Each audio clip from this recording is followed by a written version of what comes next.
வடலியில் காலை நேர பிரதான செய்திகள். முதலில் தலைப்புச் செய்திகள். ஜனாதிபதி அனுரகுமார திசாநாயக்கவிற்கும் சட்டமா அதிபர் உள்ளிட்ட சட்டமா அதிபர் திணைக்கள அதிகாரிகளுக்கும் இடையிலான சந்திப்பு. யாழ்ப்பாணம் சுகாதார நகர திட்டத்தின் முன்னேற்றம் தொடர்பான கலந்தாய்வு வடக்கு மாகாண ஆளுநர் தலைமையில் இடம்பெற்றுள்ளது. யாழ்ப்பாணத்தில் மீண்டும் திடீரென சோதனை சாவடிகள் அமைக்கப்பட்டு வருகின்றமை பொதுமக்கள் மத்தியில் அச்சத்தை ஏற்படுத்தியுள்ளன. முடிவுக்கு வருகின்றது 9 வருட பிரதமர் பதவி விலகும் அறிவிப்பை வெளியிட்டார் ஜஸ்டின் ட்ரூடோ. தொடர்பான விரிவான செய்திகள். ஜனாதிபதி அனுரகுமார திசாநாயக்கவுக்கும் சட்டமா அதிபர் உள்ளிட்ட சட்டமா அதிபர் திணைக்கள அதிகாரிகளுக்கும் இடையிலான சந்திப்பு நேற்று ஜனாதிபதி அலுவலகத்தில் நடைபெற்றுள்ளது. சட்டத்தை அமல்படுத்துவதற்காக செயற்படும் அனைத்து நிறுவனங்களுடனும் இணைந்து செயற்படுவதன் முக்கியத்துவத்தையும் ஜனாதிபதி இதன்போது சுட்டிக்காட்டியுள்ளார். நீதித்துறை கட்டமைப்பின் மீது மக்களுக்கு நம்பிக்கையை ஏற்படுத்துவது சட்டமா அதிபர் திணைக்களத்தின் பொறுப்பாகும் எனவும் அரசியல் அதிகாரத்தின் மீதான மக்களின் அபிப்பிராயத்தை மாற்றி நம்பிக்கையை வெளிப்படுத்த வேண்டும் எனவும் மக்களின் எதிர்பார்ப்புகளை வீழ்ச்சியடைய ஒருபோதும் இடமளிக்க கூடாது எனவும் ஜனாதிபதி அனுரகுமார திசாநாயக்க இதன்போது குறிப்பிட்டுள்ளார். அவ்வாறு மக்களின் எதிர்பார்ப்புகளை வீழ்ச்சியடை செய்யும் வகையில் அரசாங்கம் செயற்படாதென்றும் சட்டத்தை நிலைநாட்டுவது தொடர்பில் மக்களின் நம்பிக்கை வீழ்ச்சியடைந்துள்ளதோடு அதனை மீளமைக்க நடவடிக்கை எடுப்பதாகவும் ஜனாதிபதி இந்த சந்திப்பில் வலியுறுத்தியுள்ளார். யாழ்ப்பாணம் சுகாதார நகர திட்டத்தின் முன்னேற்றம் தொடர்பான கலந்தாய்வு வடக்கு மாகாண ஆளுநர் வேதநாயகம் தலைமையில் நேற்று காலை ஆளுநர் செயலகத்தில் இடம்பெற்றுள்ளது. உலக சுகாதார நிறுவனத்தினால் அடையாளப்படுத்தப்பட்ட விடய பரப்புகளை நடைமுறைப்படுத்துவது தொடர்பில் விரிவாக ஆராயப்பட்டது.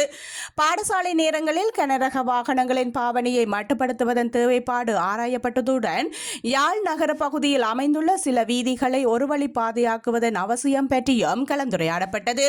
இது தொடர்பில் யாழ் மாநகர சபை ஆணையாளர் ஊடாக குழு ஒன்று அமைத்து இறுதி தீர்மானம் மேற்கொள்ளுமாறு ஆளுநர் ஆலோசனை வழங்கியுள்ளார்.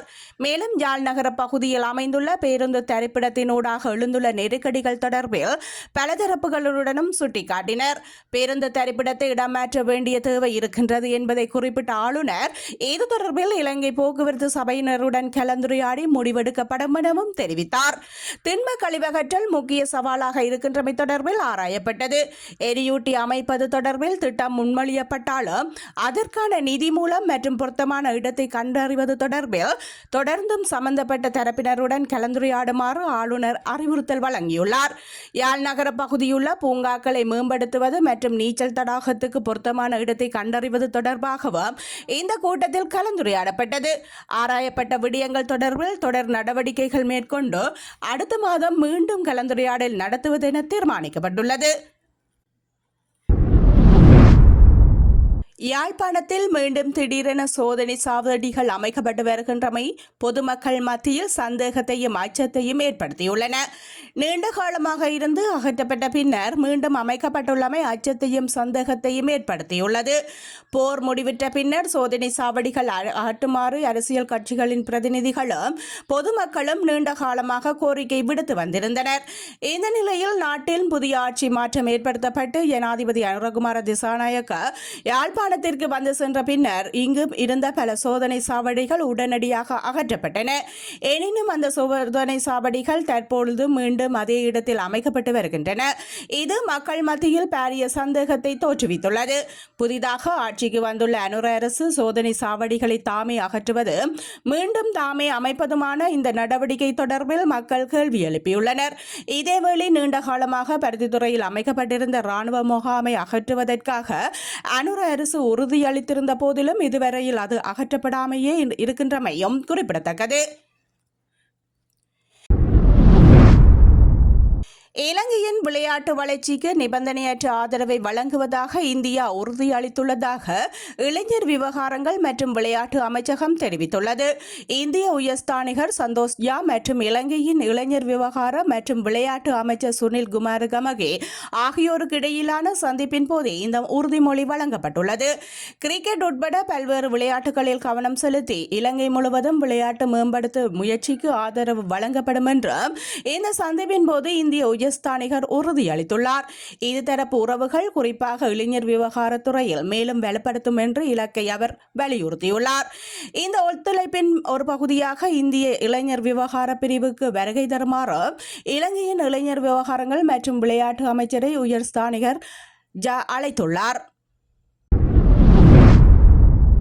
கிளீன் ஸ்ரீலங்கா என்பது தனியே சுத்தம், சுகாதாரத்தை முன்னிறுத்தி வீதிகளை தூய்மைப்படுத்துதல் என்பவற்றுடன் இந்த அரசின் நோக்கங்கள் இலக்குகள் அமைந்துவிடக்கூடாது. அது மக்கள் மனங்களில் இருக்கக்கூடிய ஆறாத வடுக்களை, மக்கள் மனங்களில் இருக்கக்கூடிய ரணங்களை எப்பொழுதும் துணிப்பதாக இருக்க வேண்டும் என யாழ் பல்கலைக்கழகத்தின் மாணவர் ஒன்றியத்தின் செயலாளர் சிவகஜன் தெரிவித்துள்ளார்.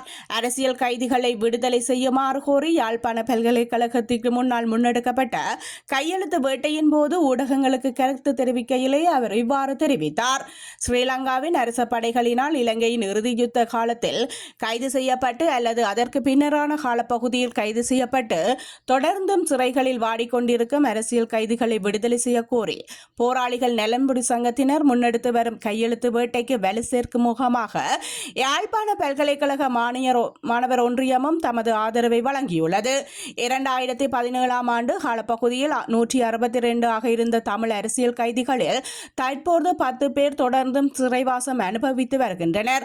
அவர்களில் 8 பேர் மீது இலங்கை நீதிமன்றங்களில் வழக்கு விசாரணைகள் நடைபெற்று கொண்டிருக்கின்ற நிலையில் 2 பேர் இதுவரையில் வழக்கு விசாரணைகள் இல்லாமல் தொடர்ந்தும் சிறையில் வாடிக்கொண்டிருக்கின்றனர்.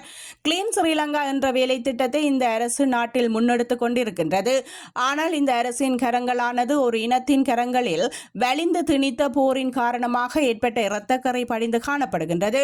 அதனை அந்த அரசு சுத்தம் செய்வதற்கு முன்வர வேண்டும் என மாணவர்கள் தாம் வேண்டி நிற்கின்றோம். இனப்படுகொலை போர்க்குற்றத்திற்கு இந்த அரசு பொறுப்பு கூற வேண்டும். இந்த இனப்படுகொலை போருடன் தொடர்புடையவர்கள் தாம் இந்த அரசியல் கைதிகள். அவர்களை வெறுமனே அரசியல் கைதிகள் என்று அழைப்பதற்கு பதிலாக சர்வதேச பன்னாட்டு சமவாயங்களுக்கு அடிப்படையில் அவர்கள் நாங்கள் போர்க்கைதிகள் என்றுதான் அழைக்க வேண்டும். மீது வலிந்து திணிக்கப்பட்ட இந்த போர் தொடர்பாக சர்வதேச நாடுகளுடைய கவனத்தை ஈர்ப்பதற்கு இந்த அரசியல் கைதிகளின் பிரச்சனை என்பது ஒரு சர்வதேச பிரச்சனையாக மாற்றப்பட வேண்டும்.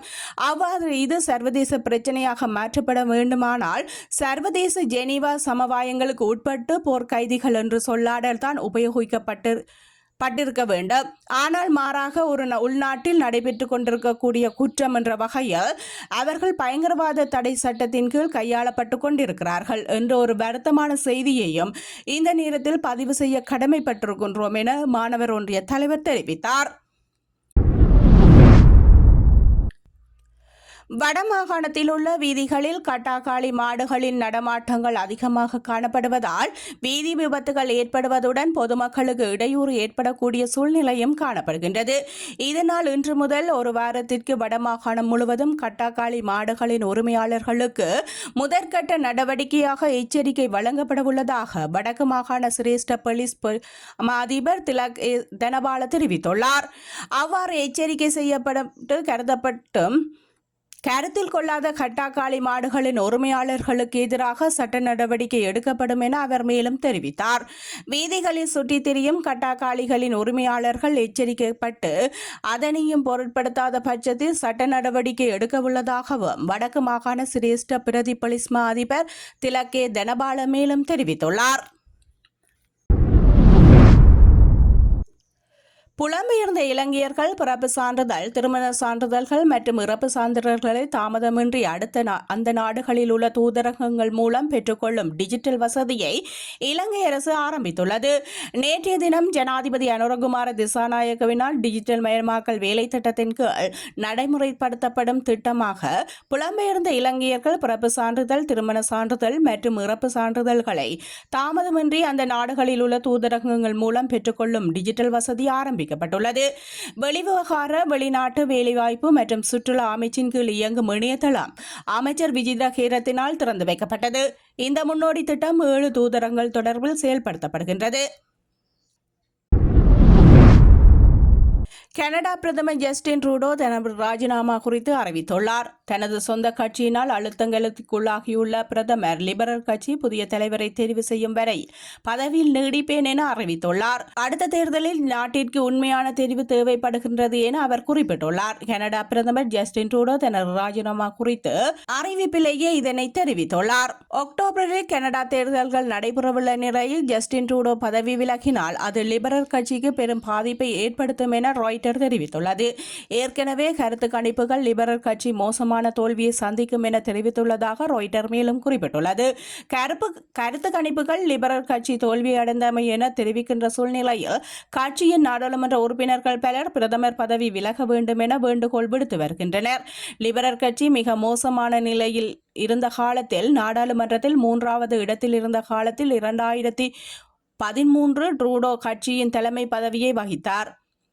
கனடாவிற்கு இறுக்கமான அரசியல் அணுகுமுறையை அறிமுகப்படுத்துவதாகவும் பெண்களின் உரிமையை மேம்படுத்துதல் மற்றும் காலநிலை மற்றும் மாற்றத்தினை எதிர்கொள்வதற்கான போராட்டம் போன்ற வாக்குறுதிகளை முன்வைத்து ஜஸ்டின் ட்ரூடோ 2015 லிபரல் கட்சியை வெற்றியை நோக்கி கொண்டு சென்றார்.